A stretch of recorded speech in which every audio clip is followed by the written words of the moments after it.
नमस्कार, माझं नाव देवकन्या जगदाळे आहे आणि मी स्वयंशिक्षण प्रयोगमध्ये प्रोग्राम डायरेक्टर म्हणून काम करत आहे. तर आत्ता जे 3 दिवस आपण हे जे TOT केलेलं आहे आणि त्याच्यामध्ये आपण कसं ग्रामीण भागातल्या महिलांना सोप्यात सोप्या पद्धतीनं हे आपण बिझनेस प्लॅनचं ट्रेनिंग देता येईल, ते ह्याच्यामध्ये खूप एक चांगली मेथड समजली आहे. आणि याच्या अगोदर पण आपण खूप सारे वेगवेगळे ट्रेनिंग दिलेले आहे. EDPचा आमचा 10 दिवसाचा प्रोग्राम आहे. परत आम्ही त्यांना बिझनेस प्लॅनचं सेपरेट ट्रेनिंग देत होतो.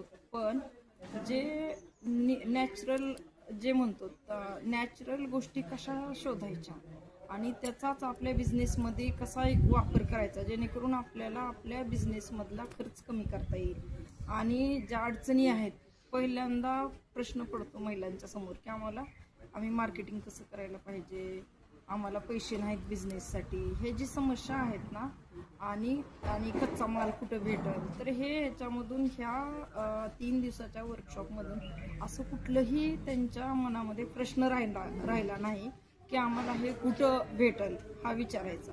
तर स्वतःमध्येच ते आपल्या आजूबाजूला कसं आहे आणि आपल्याच गावामध्ये ते कसं उपलब्ध होतंय, तर हे चांगलं पद्धतीनं महिलांना समजलं आहे सगळ्या टीमला.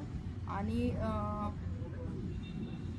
जो बिझनेस प्लॅन आहे, किती कमीत कमी शिकलेल्या महिलेला सुद्धा हा बिझनेस प्लॅन तिच्या व्यवसायाचा तयार करता येतो, ही काही खात्री ह्या 3 दिवसाच्या वर्कशॉपमधून झालेली आहे. तर त्याच्यामुळं हे कंटिन्यू आमच्या कामामध्ये उपयोगी आहे.